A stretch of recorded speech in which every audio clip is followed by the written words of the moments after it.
Episode 8 में हम देखते हैं रेन सेंगचुल को देखकर बोलती है, तुमने मुझे देखकर ग्रीट तक नहीं किया, क्या तुम मुझे देखकर खुश नहीं हो? जुंग भी कहती है, यार तुम थोड़ा सा स्माइल तो करो।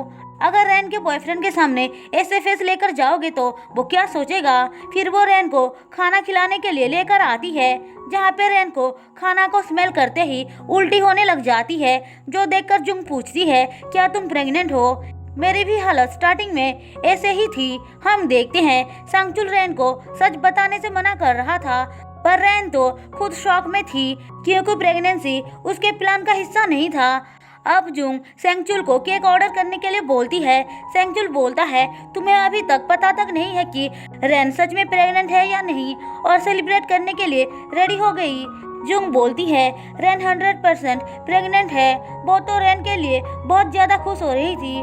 सेंगचुल रेन को मैसेज करके बाहर चलने को बोलता है। फिर दोनों रेन के बॉयफ्रेंड को लेने जाने के बहाने बाहर चले आते हैं। बाहर आते ही सेंगचुल रेन पर गुस्सा होकर बोलता है, ये तुम क्या करने जा रही थी? क्या तुम सच में प्रेग्नेंट हो? रेन बोलती है, अभी तक हम श्योर भी नहीं है, लेकिन मैं अगर सच में प्रेग्नेंट होंगी तो इससे क्या प्रॉब्लम है? ये बेबी तो तुम्हारा है ना? तुमने बोला था तुम मुझसे प्यार करते हो, पर तुमने खुद कहा था कि तुम जुंग को सच कभी भी नहीं बताओगे, तो फिर ये सब क्या कर रही हो? अब दोनों के बीच लड़ाई हो जाती है। थोड़ी देर बाद सेंगचुल घर वापस चला आता है। रेन जुंग को फोन करके बोलती है, मेरा बॉयफ्रेंड बहुत बिजी है, इसीलिए नहीं आ सका, और मेरी तबीयत भी ठीक नहीं है, तो मैं घर चली आई। अब रेन घर आते ही सीधे बाथरूम में घुस जाती है और प्रेगनेंसी टेस्ट करती है, तो उसे पता चलता है कि वो सच में प्रेग्नेंट है। रेन इस बात से बहुत ज्यादा घबरा जाती है। वो तो सिर्फ जुंग से बदला लेने के लिए सेंगचुल को फंसा रही थी। अब सोते टाइम उसे याद आती है सेंगचुल ने जब उसके प्रेगनेंसी के बारे में सुना कितना गुस्सा हो गया था। इससे वो और ज्यादा भड़क जाती है। वो सोचती है, जब जुंग प्रेग्नेंट हुई थी तो तब वो बहुत खुश था, लेकिन मेरे बारे में सुनकर कितना गुस्सा किया। मैं जुंग को इतनी तकलीफ दूंगी कि सेंगचुल और सिंदूप दोनों ही रोएंगे। फिर अगले दिन हमें सिन को दिखाया जाता है।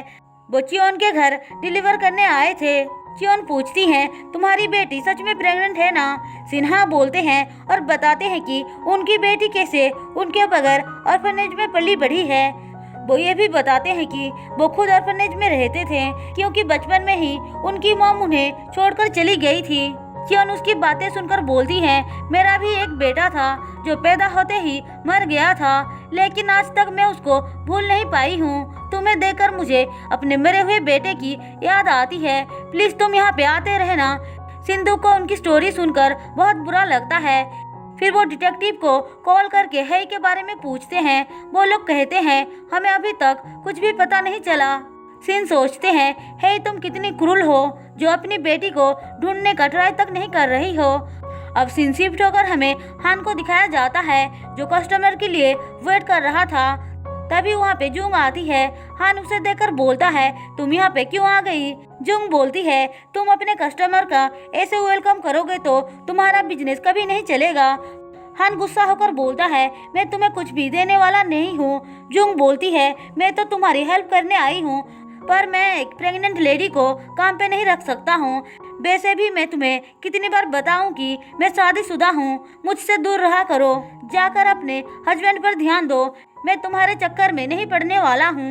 जुंग उसकी ऐसी बातें सुनकर गुस्से से वहाँ से चली जाती है। फिर वो रेन के पास आती है। रेन उसे बताती है कि वो सच में प्रेग्नेंट है। जुंग तो ये बात सुनकर बहुत खुश थी, जो देखकर रेन मन ही मन सोच रही होती है, इतना खुश होने की कोई जरूरत नहीं है जुंग, ये बच्चा तुम्हारे हस्बैंड का ही है। वो जुंग को सेंगचुल को ये बात बताने से मना करती है, जिसके लिए जुंग हाँ बोलती है। उसके बाद दोनों हॉस्पिटल आती हैं, जहाँ पे हेई भी आई थी। वो अपने पति की गर्लफ्रेंड का एबॉर्शन करवाने आई थी, पर वो लड़की उसे धक्का देकर चली जाती है। जुंग भी सब कुछ देख रही थी। वो हेई को आकर उठाती है तो हेई उसे देखकर बोलती है, तुम फिर से मेरी हेल्प करने चली आई, पर वो बहुत जल्दी में थी इसीलिए चली जाती है। अब रेन चेकअप के लिए अंदर जाती है तो डॉक्टर बताते हैं कि रेन 6 वीक से प्रेग्नेंट है। जून खुश होकर बोलती है, हम दोनों का बेबी एक साथ ही पैदा होगी, बिल्कुल ट्विंस के तरह। शायद इसीलिए मेरे डैड ने ब्लू बर्ड को सपने में देखा था। हम दोनों के बच्चे साथ स्कूल जाएंगे। जून तो बहुत ज्यादा एक्साइटेड हो रही थी, पर रेन गुस्से से पागल हो रही थी। अब जून घर आती है तो उसकी मदर इन लॉ बताती है कि उनकी न्यू फ्रेंड घर आने वाली है, जो सुनकर जून खुश होती है और खाना बनाने लग जाती है। तभी उसके डैड कॉल करके बोलते हैं, मैं तुम्हारे लिए कुछ फ्रूट्स लेकर आ रहा हूँ। जून बोलती है, आपने जो पहले लाए थे वो अभी तक खत्म नहीं हुआ है।